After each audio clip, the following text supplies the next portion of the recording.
Welcome to another episode of the Straight Up Chicago Investor Podcast. I'm 𝗤𝘃𝗀𝗀𝗃. With me, as always, is Mark Ainley. Mark, what have you been working on? You have something up your sleeve here.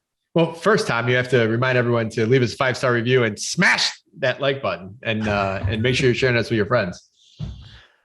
Hey, you know what? I thought I'd give everyone a break from it. I also forgot it's an old school one. I forgot to say I'm from Second City Real Estate and you're from GC. Our lawyers are going to be mad at us. Yes. And anyone that's trying to help us with marketing is going to be too. So we're 45 seconds in though. I'm not cutting this. We're rolling. Yep. You gotta take it. So what I'm working on, I want to share with everyone out there. We don't, NARPM is National Association of Residential Property Managers. And we don't have a chapter here in Chicago, but a few years ago, I started getting some property managers together just to kind of share best practices and just to kind of share experiences and services and softwares and all this stuff and how things that people are doing things. And we just did a reboot on that group here last month. And any property managers, whether you're managing a portfolio for yourself or you're managing for a third party, if you're interested, grab me on Facebook or grab me on LinkedIn and I'll send you the link and you can sign up. And I think we have about 25 of us now. We meet every month or every 2 months at most, but usually we're trying to get together around some sort of speaker or somebody that's going to add value to our businesses. So if you're a property manager, a property manager, we have a little networking group that we've started and keep us in mind. Awesome. Now, does it matter how big or small you are? No, I mean, we have private landlords in the group that have a couple hundred units, and we have third party property managers that have 40 units. So kind of goes both ways. So good stuff. All right, let's lead right into the housing provider tip of the week then. All right, housing provider of the week tip of the week. So right now, this is when this airs. We're start of May, and people are starting to turn on their water spigots on the outside of their houses. They're silcocks, and they are experiencing pipe leaks. So people are turning them on outside the house, and the water's not coming out, but all the water's going to their basement. So one thing that you want to make sure that when you are turning on your water, make sure you didn't get a pipe leak over the winter. So that's first thing here. And then two, if you are replacing them, they do have the freeze resistant ones that you can put in now that will stop that from ever happening again. So if you're doing your rehabs and you're putting your water spigot out there, make sure that you are using these anti-freeze spigots. But just make sure, because the guy that we talked to the other day, he turned on his water outside, left it on, and he's like, I don't know what's going on. So he left it on, went and did something in his garage for like half hour, and then went down to his basement, and he had water everywhere. And at that point, he didn't even know how to turn off his water. So there's another tip for a different day of just know where your water shut off is for your building. Good stuff. Mark, you ready to dive in here? I am. This is something that I know nothing about. And this is kind of a first timer here on the show. So I am excited. Yeah, this is going to be good. So we get a lot of questions about Airbnb and what can or can I not do as a housing provider if I want to go that route for the short-term rental. So today's guest will be great. But today's guest, she has been with KSN for over 20 years. To put two and two together, listeners, when you hear all those Appeal.tax commercials with Tim Jacobs, that is KSN, same law firm. She's been with them for over 20 years. She's been a principal at the firm for over a decade. She heads up the landlord tenant department. She's extremely well-versed in the RLTO and the RTLO. So if you need her for any of those services, obviously a great call to make. Also a member of the CAA, so that's the Chicagoland Apartment Association, the Illinois State Bar, and has been featured in dozens of publications. We can link to some of those in the show notes. But without further ado, Jessica Ryan, welcome to the show. Jesse, how are we doing today? I am good, Tom. Thank you guys so much for having me today. We are excited to have you. So this is a topic, as Mark mentioned, him and I are not experts on by any means. We are definitely in the novice category. So you have been watching this closely as a member of CAA ever since the ordinance came through here. Can we start there? When short-term rentals started to become a thing, and we'll take the conversation from that point.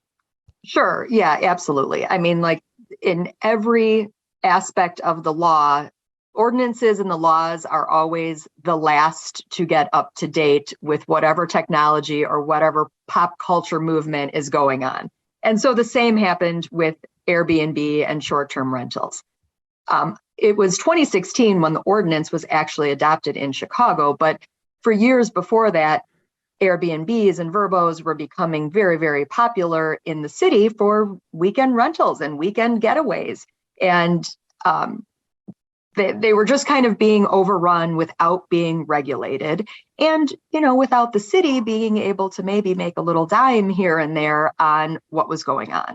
And there was actually a trend across the country with large cities regulating Airbnb and other platforms like Airbnb to make sure that there was some licensing going on, that there were some restrictions in place, because obviously there are long-term tenants living in a lot of these buildings where the Airbnbs are as well. And it could create, obviously, a very difficult situation if it was just party weekend after party weekend after party weekend with the Airbnbs. So Chicago followed suit with a lot of large cities across the country during that maybe 2014 to 2017 era. And in 2016 adopted the short-term and shared housing rental ordinance.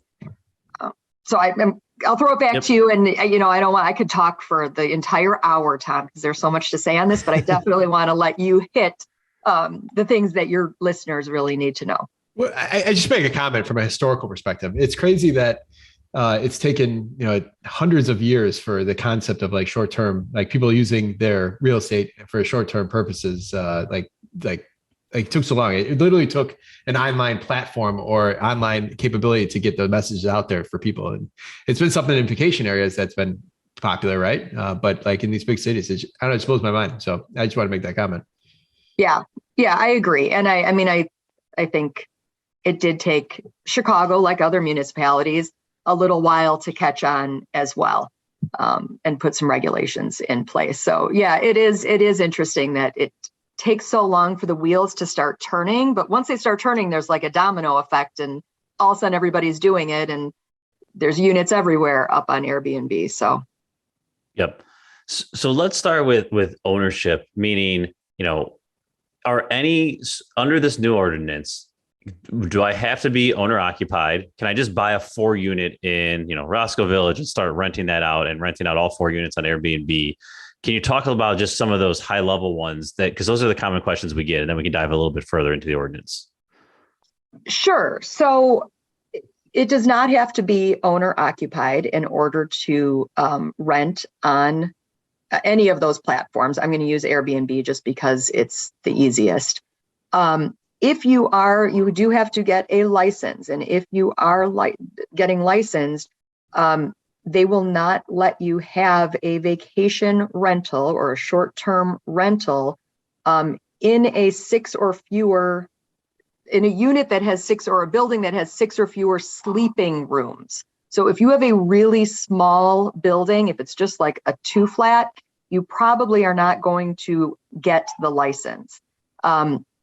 In your building, only, I think it's 6 units or a quarter of the units, whichever is greater, are allowed to be used for vacation rentals. So although it does not have to be owner occupied, you can just rent it out.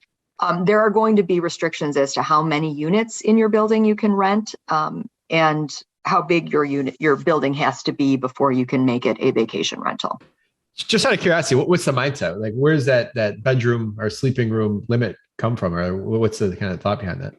I think it's to protect longer term tenants. The idea, if you have a 100-unit building and you're renting 6 of them as Airbnb, less long-term tenants are going to be disrupted versus if you have a 3-flat and 2 of them are Airbnb, and that poor person in the middle floor is going to, live through party after party on the weekends. And I don't want to say that everybody who rents an Airbnb is partying all weekend, but it's a vacation rental, right? And so you're there to have a good time for the weekend when you do an Airbnb. So, I don't want to put down Airbnb tenants by any means, because you can have really great experiences as a landlord renting short term. But there is some protection. The thought, I think, in adopting this entire ordinance was protection for long-term tenants and neighbors, as well, the whole community, making sure that that it's a continued, to use a legal term, peaceful enjoyment of the properties, with emphasis on peaceful. Got it. And going back to that 6 bed or less comment, what if you just have, I have a Lincoln Park condo, right? And I want to, we've moved out of it. We had kids, we moved out to the burbs. I still have this condo. I'm looking, I don't want to get rid of it though, because we might come back there someday. I want to rent it out, but I can make more money doing a short-term rental. Is that I go apply for the license, or is there anything that's going to shoot me down right away there? Besides, let's say the HOA agrees with it. Let's move past that assumption because that's a big one. I was going to say, well, the first thing you're going to worry about is the association and whether they are registered. And we do want to talk about that because there are registered buildings that are no short-term rental. But if the association agrees with it, you will be okay because the number of units talks about the number in the building. So even though you only own one of the condominiums, if it's a 300 unit condominium and the city only has 3 people registered on Airbnb, you're fine. You're within the 6. If you're the 10th person who's trying to register, you probably will not get your license. So, yeah. Got it. Do you want me to talk real quickly about the registration? Yeah, I had no idea. So condos can almost like opt out. Any building, condos and rental properties can opt out. The city actually has a registration list for no short-term rentals. It's very, very easy on the city's website. If you just search on the city's website for the short-term registration list, you fill out a form, you submit it. They know then that your unit, your building, that address cannot show up on any licenses for Airbnb. So under the ordinance, just so you guys are aware, there's 2 sides to the licenses. The owner who's actually renting their unit has to get a license, but Airbnb actually has to register too, and Airbnb has to assign a monitor or a regional contact person who is supposed to continue watching and monitoring the prohibited buildings list, the list of buildings that are not allowed to have short-term rentals, and comparing it to their Airbnb website and reporting to the city if they see any buildings or any units on their website that are on the prohibited buildings list. So 2 things could happen that protect either the association, a condominium association that registers, or a multifamily rental building that registers. Either the owner of that condominium, or in rental properties, I've had a lot of clients in large buildings where a tenant takes out a lease and then just starts advertising it on Airbnb. If either of those occur, the city will deny that license because they know that address is on the prohibited buildings list.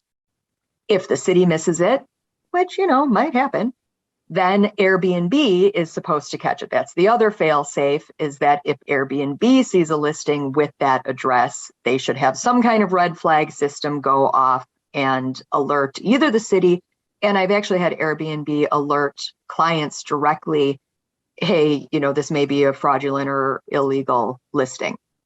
And I also have clients who are on the prohibited building list that they assign somebody in their leasing office once a month to scan Airbnb for their address to make sure that there's no listings. So there are some protections in place. So definitely, if you are renting your single condominium unit and you want to do an Airbnb, you will need to see if that building is on the prohibited buildings list. You can usually check with the board of your association or management company, but that protection was built into the ordinance as well. Got it. All right. So let's say I'm a small housing provider, use the condo example, I have a 4 unit, whatever it may be. Mm-hmm. I want to go get this license. Right. So is there just a link to the city's website? We'll link to it in the show notes, but what is step 1 from my end? Yeah, you just go to the city's website with your checkbook because there's a licensing fee. It's not much. I think it's like $250 to get licensed. And you just have to fill in a bunch of information and meet the criteria that they're looking for. You'll have all your contact information, descriptions of the property and the units that you want to rent and list on Airbnb or whatever other platform. And then you make your licensing payment, your application payment, and then they'll process the license. My understanding is it takes about 30 days. And I will say that was pre-pandemic. I have not had clients letting me know since the pandemic any updates about licensing. So I don't know since the pandemic. Everything seems to be moving a little slower since the pandemic. So I don't want anybody to hold me to 30 days. Of course, they got the excuse of the pandemic, of course. Right, right. Yes, yes. Is it just, I know, curiosity, is that fee an annual fee per unit? Is that how that works for their system? That's the licensing application fee. And I've got to be honest with you, I actually do not know if there is a renewal fee every year. Gotcha. Got it. I don't know the answer to that one. I'm sorry, guys. And then, so it's probably best practice to let, everyone else in your unit know, hey, this is going to be, you're going to see people coming and going, like, right, don't blindside them. But from a legal perspective, is there any sort of written notice you have to give to others in the building or anything along those lines? No, Okay. You do not have to give any type of notice that you are doing an Airbnb. I do agree it is best practice as a rental property owner to let other tenants know, and to, kind of make it seem like I'm on your side. So if there's any trouble, you please call me first. Please do not call the police. Call me first. So that you keep that relationship with your long-term tenants, because, Airbnb is wonderful extra income, but your long-term tenants really can be your bread and butter because they're so consistent and reliable, assuming they're consistent and reliable in their payment of rent.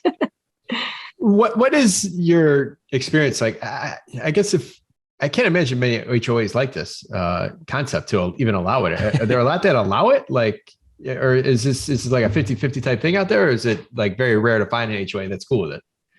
I will tell you, in the city, most condominium associations and most large multifamily rental buildings are on that prohibited list. Or in the case of associations, they have adopted some type of amendment to their governing documents to ban Airbnb. So the percentage that allow it are very, very, very small. If you are in an association, my guess is you probably cannot Airbnb. I'll say even without an amendment, without the board of directors of your association going through all of the hoops to pass an amendment that specifically talks about Airbnb bans, most of the governing documents, original governing documents going back to the 60s, 70s, 80s, when they were first recorded, have a line that says no transient occupancy. And that means really the vacation rental is for any occupancy of less than 32 days. So the word transient occupancy that's prohibited in almost all associations would include these short-term vacation rentals. So most of the time in an association, you are not going to be able to do an Airbnb. Yep. So now what I've talked to someone at Meetup, this is about a year ago, and they mentioned, it was, I can't remember if it was a condo or whatever it was, but the rule they had to follow was they couldn't do 30 days or less. So they were doing 60-day contracts, right, to terminate at any time. And people would come for, the weekend, right? Like they'd sign a 60-day contract and it would be a handshake agreement. You would sign and then, hey, come that Monday, I'm going to cancel my contract. And you do that prorated amount for that Friday, Saturday, Sunday. And they're running a whole operation this way, which was just seemed like way too much effort and paperwork and trust on my end. It does seem like a lot, I will say. I mean, that is brilliant to circumvent everything, because then they're not even subject to the short-term rental ordinance. They don't have to get a license or anything because their quote leases, their lease contracts are over the 30-day vacation rental period. So they're probably, getting around the HOA issue. They're getting around the ordinance licensing issue. On the flip side, what if they have weekend after weekend set up and some tenant says, I love Chicago and I'm staying my 60 days, and then they're going to have to cancel everybody. Then to me, it makes a mess of paperwork. They can also get themselves in trouble if they do have multiple Airbnbs within the same 60-day period, all for 60-day leases.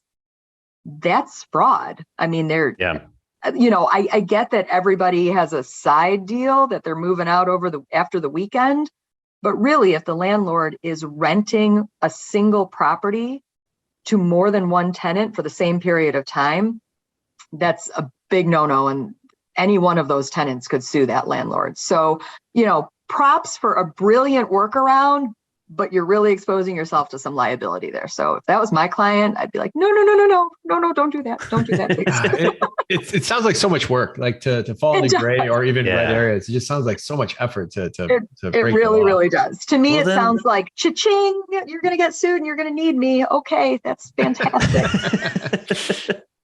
When the lawyer's doing cha-ching, it's not good for the house. No, it is never good for anybody when I say cha-ching. So, when I say that, bad practice is not a good idea. Yep. All right. So what are some other big points in the ordinance that would shoot down an application? Like, I go to fill this thing out. What are some, 2 or 3 points where that would probably kill this thing day one? You have to have insurance. So you have to have a pretty good liability insurance policy to cover the unit and harm and everything. Full liability, comprehensive policy. I think it's got $1 million limit. I actually have it pulled up here. Yes, with limits of not less than $1 million. So you have to have good insurance if you are actually going to get licensed. You also have to keep maintenance records. So I think it's every 3 years, the city can request your maintenance records to make sure that you are keeping everything up to code. So that's, hopefully, everybody's keeping their buildings up to code anyway, but you have to keep these records and keep them organized. And really at any time, the city could ask to see them. Obviously, smoke and carbon monoxide detectors have to be engaged. There are some general requirements for providing, sanitized plates and utensils and things like that, and soap and clean linens and all of that. So if you do get licensed and then the city is getting tons of complaints that everything's dirty and there's never any towels or anything, they could pull your license. But those are some of the things that you will be required to attest that you promised to do when you get your license, and you'll have to show proof of insurance as well. So is there a spot in a known spot, like guests that are doing the short-term rentals, that they know that they could go to the city of Chicago's website and complain about this? And is that a thing? Like they I don't know. Isn't that always a thing that tenants complain to if they're upset, whoever they can get their hands on? I will say, based on my experience, the first go-to is Yelp to vent.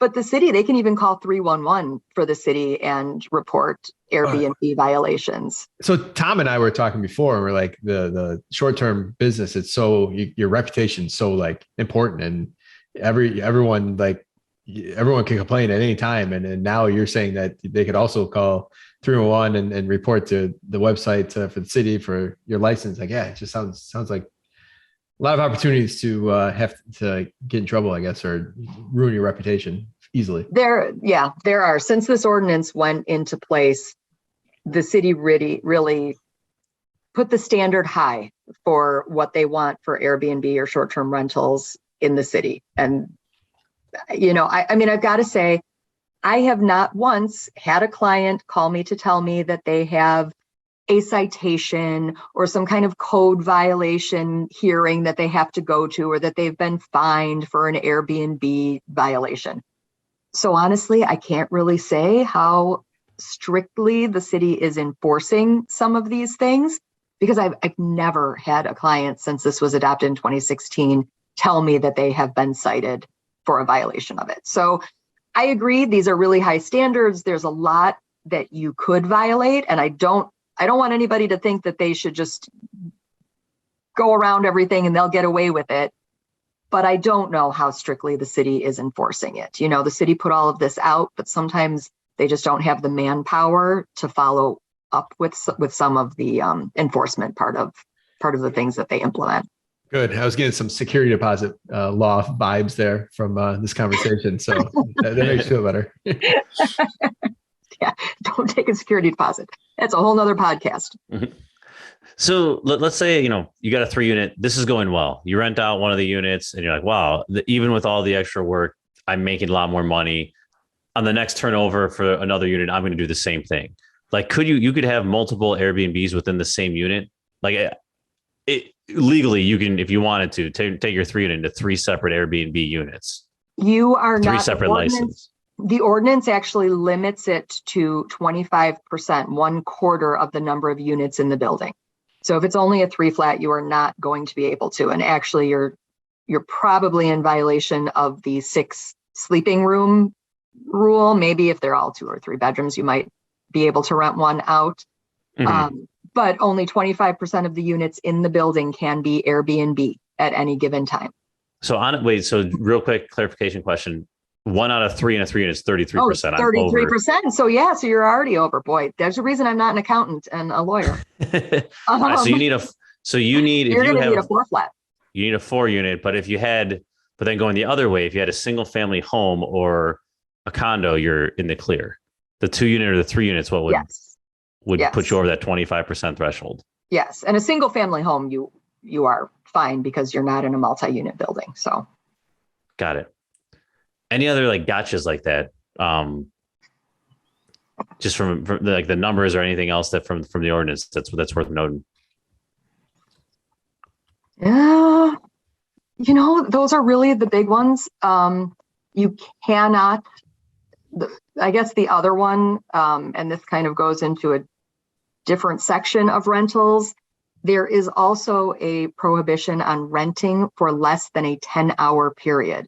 So if you've got people coming in for, I don't know, Lollapalooza or the Taste or something, and they just want to drive in from Wisconsin and have a place to put their stuff down, you cannot rent for less than 10 hours. Renting by the hour is a whole separate issue, but there is occasionally with an Airbnb issue where somebody might want to just rent overnight for 12 hours or something. So you have to be a little bit careful if you're going to go under a 24-hour period and think about any type of rental by the hour. But otherwise, the insurance, the maintenance records, getting licensed, those are all the big ones, and making sure that if you're in a condominium association, it's not a prohibited building. So the ordinance covers just Chicago, correct? It does, correct. It is a Chicago ordinance. That is correct. Yep, it does not affect suburban Cook County. So suburban Cook County doesn't have something that governs that, like the RTLO, and so are the cities then just left to kind of make up their own rules around it? Are you seeing that be the case? No, actually, I have not seen that in the municipalities. Generally, the leases cover whether any type of sublet is going to be allowed, and then the associations govern themselves. So generally, no. Oh, wow. I have not seen municipal ordinances. Mount Prospect, Evanston, Oak Park, they all have their own pretty robust landlord-tenant ordinances. And I know Mount Prospect and Evanston specifically talk about Airbnb and put some restrictions out. But otherwise, I have not seen specific Airbnb ordinances in the suburbs. Gotcha. Got it. Going back to the city, what about renting on Airbnb? You could also rent a room. Mm-hmm. How does that work? We haven't talked about that at all. We've been talking about renting units. How does that work in, I want to rent a room out in, I'm going to split. I have a condo. I want to split the rooms 3 ways and get 3 different licenses and do it that way. So you can, it's a shared housing unit where you can rent just part of your unit. You do have to get a license as well for that. This is going back to the time when it was a boarding house or a rooming house. So very, very similar thought process went into the ordinance, so that you do need a license. It will be different if you're living there and having roommates versus you are just renting by the room. If it's the latter where you're not living there and you're renting by the room, you definitely need a license. Otherwise, it's more of a roommate situation. And as long as, I should say this, so if you're living there and you have a roommate who's going to live there and contribute to rent, you are not under the shared housing ordinance. You do not have to worry about a license. If you are living there and you are having shared housing people coming, on Craigslist and living with you for 2 months and then moving out, you would actually be considered shared housing. I had a case that was just like that, where there was a unit owner at one of the associations, and the association had a ban on shared housing, and he considered these people to be his roommates, but they were only living there for 4 weeks, 6 weeks, maybe 8 weeks. He was finding them online through Craigslist. And when we finally went to court, the court ruled, and this is just the trial court, it didn't go up to the Supreme Court or anything like that, but the judge did rule that that would be considered shared housing because it was a business transaction versus, like a long-term roommate situation. So. Got it. Man, there's a lot to chew on here. There is a lot to chew on. There really is a lot to chew on. But it's good that we have at least some regulations. Some are in favor of building owners, some are not. But at least there's some clear guidelines that our building owners can follow now that this ordinance has been in place for a few years and been getting enforced. So you know what to do and what not to do. What about long-term landlords? I hear long-term landlords they will rent to somebody with intentions of thinking that they're going to be moving in, and they try to run a short-term business in their unit. What rights does a long-term landlord have to get those people out? Is it just enforce the lease, or I imagine you come across these scenarios? Oh yeah. Oh, absolutely. I have 10-day notices, evictions for cause based on short-term rentals and Airbnb all the time, constantly passing my desk. So really, it will depend on the lease. So if there's a specific and explicit ban on short-term rentals in the lease, the landlord can enforce it against the tenant. The other thing that landlords should keep in mind is even though the Chicago RLTO requires a landlord to accept a reasonable sublet, you have to think about what's reasonable. Is a 3-day sublet under Airbnb reasonable? No. I always tell clients if it's under the vacation rental of 32 days, it is probably not reasonable. That's not what's contemplated by the RLTO. The other thing to think about is a lease often says that the tenant cannot break the law, cannot violate any local ordinance. If that tenant is renting on Airbnb, my guess is that tenant is not licensed through the city of Chicago for short-term rentals. And by listing it on Airbnb without a license, they're in violation of municipal code and therefore in violation of the lease as well. So even if your lease does not explicitly say you cannot rent under Airbnb, there are a lot of different reasons that the landlord or basis, I guess, for the landlord to bring an eviction or a violation against that tenant to stop the Airbnb rentals. Because that's a no-no. No landlord wants to think that they've got a 12-month lease with Joe Smith, and then Joe Smith starts bringing in different people every weekend and he doesn't even live there. You got to put an end to that real quickly.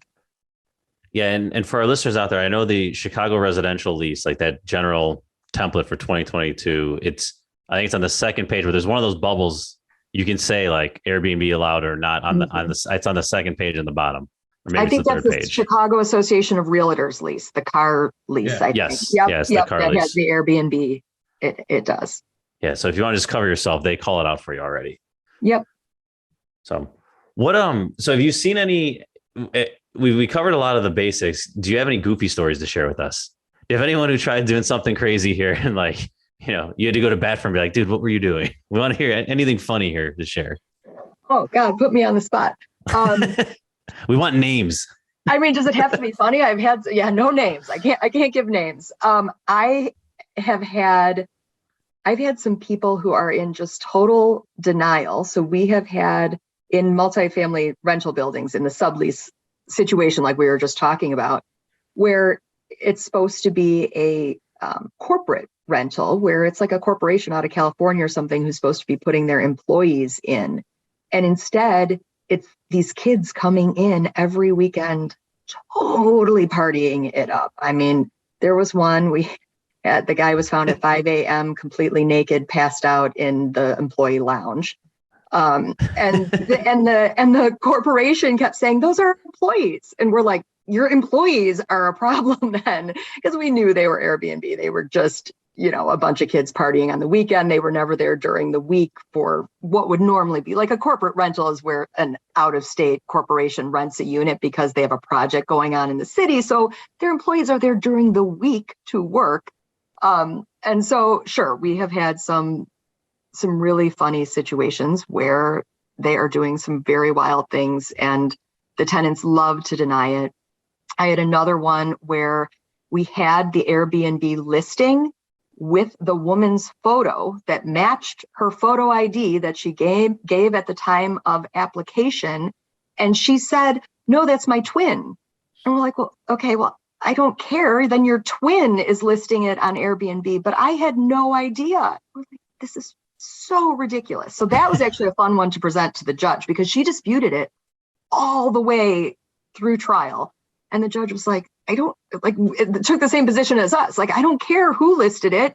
Just the fact that it's listed is, yeah. So yeah, we've had a couple people who are just so adamant that they should be able to make some money, and are just in complete denial when you call them out on it. And once you have, I always tell clients, if you know that somebody is listing on Airbnb, one of your tenants is listing on Airbnb to rent it out on the weekends, save those as soon as you can. Like, take screenshots of those Airbnb listings, because the second you send them a violation letter, they may take it down for 30 days and then put it back up. And once it's down, we don't have the evidence to show like a pattern or a cycle of putting it on your Airbnb. So yeah, get your ducks in a row and list it.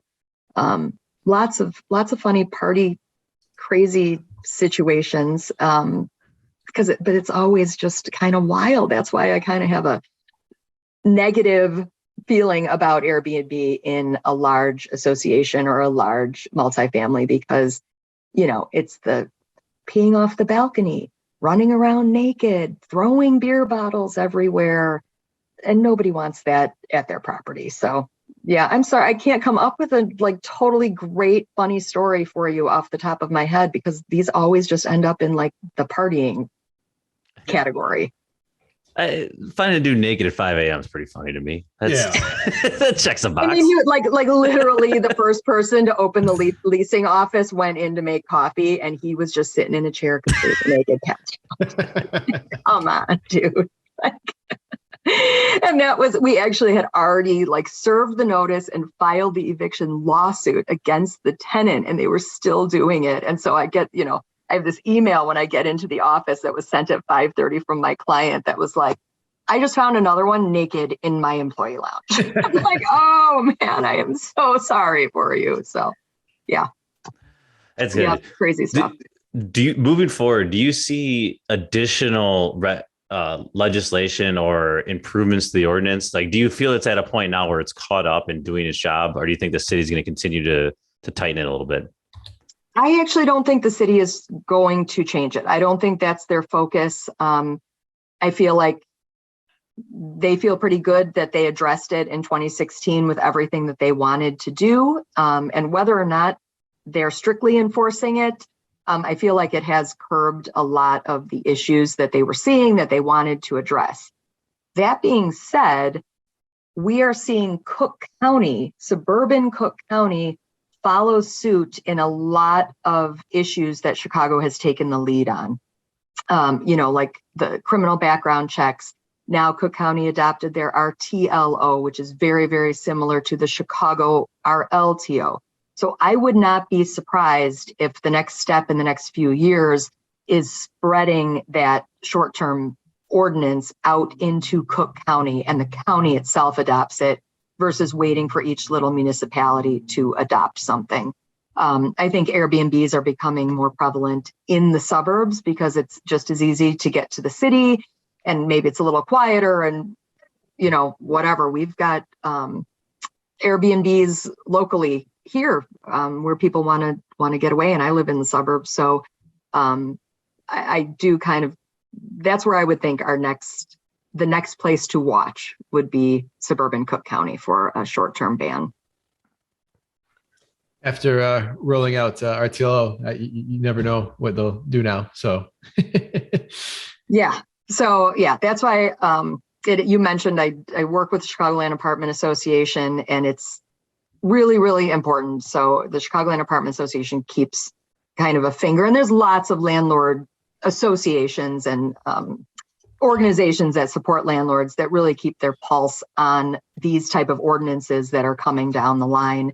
So we watch as soon as the first draft of one of these types of ordinances is submitted by an alderman, we're on it and looking at it and seeing if there's if it's pro landlord, bad for landlords, is there language that should be changed so that we can help. So yeah, definitely, if there are rental property owners and landlords out there, I always encourage you to get involved in organizations that promote your rights, because knowing when these things are coming down the pipeline and what you can do to change it or help it or make it better for your business is obviously in your best interest. Waiting for it to hit and then complaining about it doesn't do any of us good. So Mark, I know you had mentioned your organization, and I think it's really, really important that we get people involved. Nice episode. Anyone want to hear more CAA? We got Tom Benedetto's episode 116. So check it out. Oh, great. Oh, I love Tom. Yep. I mean, Tom and I get along great, I should say. All right. Awesome. Yeah. Episode. Tom, you ready to wrap? Let's do it. All right. We got 5 questions, and I'll reframe this question. There's definitely 6 questions. Is there 6 questions? Well, the last one's kind of like taken out, though. I've never really counted that as a question. So you are right. It is listed 6 here, but whatever.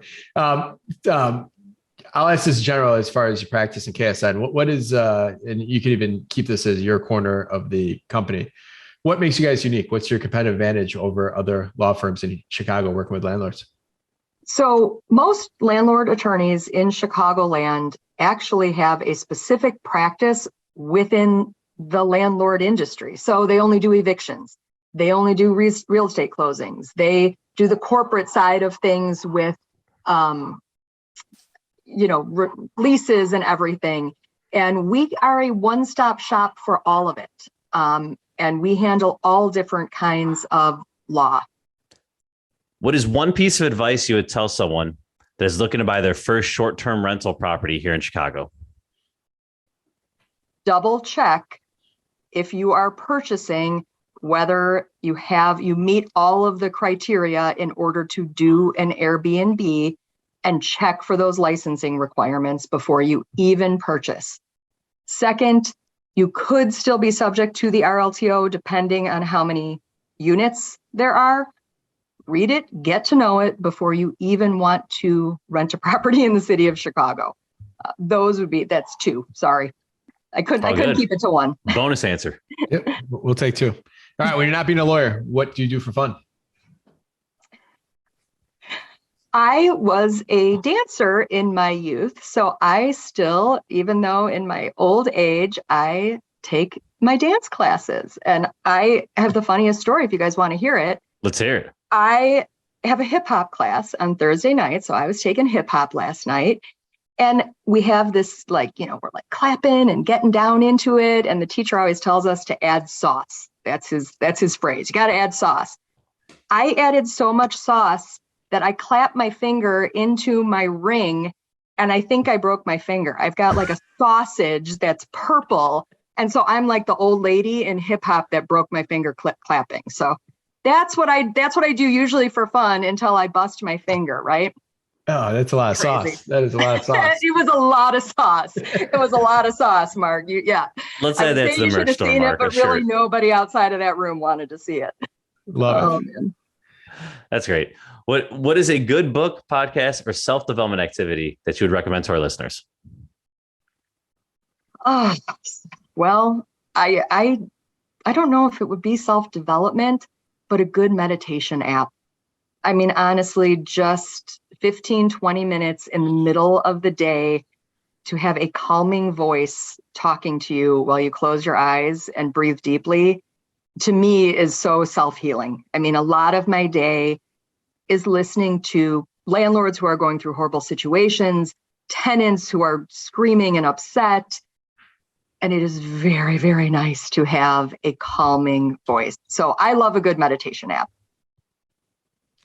Awesome. And somehow the British accent is that much more calming. Like, I love the Australian accent. okay. Then I imagine the water, like I'm sitting on the beach and the ocean on the Australian coast. I told Lawrence Dunning that he should start a meditation app. So he's got that good. Awesome. Besides yourself, name one person in your network that you'd highly recommend to other investors as a quality resource. Can I say Tim Jacobs? Because really, Tim and I go hand in hand, because I handle kind of everything that a landlord is dealing with their rental properties, from leases to ordinance compliance to their evictions, but I don't do tax appeals. And every landlord should be doing a tax appeal, especially in Cook County with the taxes going up. And so Tim brings that to the table and brings that other aspect of our legal services. And he's fantastic at what he does. So Tim Jacobs all the way. Awesome. Yeah, absolutely. He's now appealed, I don't know, 6 or 7 properties for me. And it's all been, everyone has been a good experience. Good. I'm glad to hear that. I'm not surprised. All right. Question number 6 now, Tom. Uh-oh. See, it doesn't start like a question, but it ends with a question mark. So Jessie, thank you so much. You provide a ton of value to our listeners. How can they learn more about you? Is there any way they can provide value to you? Sure. Absolutely. You know what? I'm always open for questions. Do you mind if I give our go for it. Promote yourself. www.ksnlaw.com.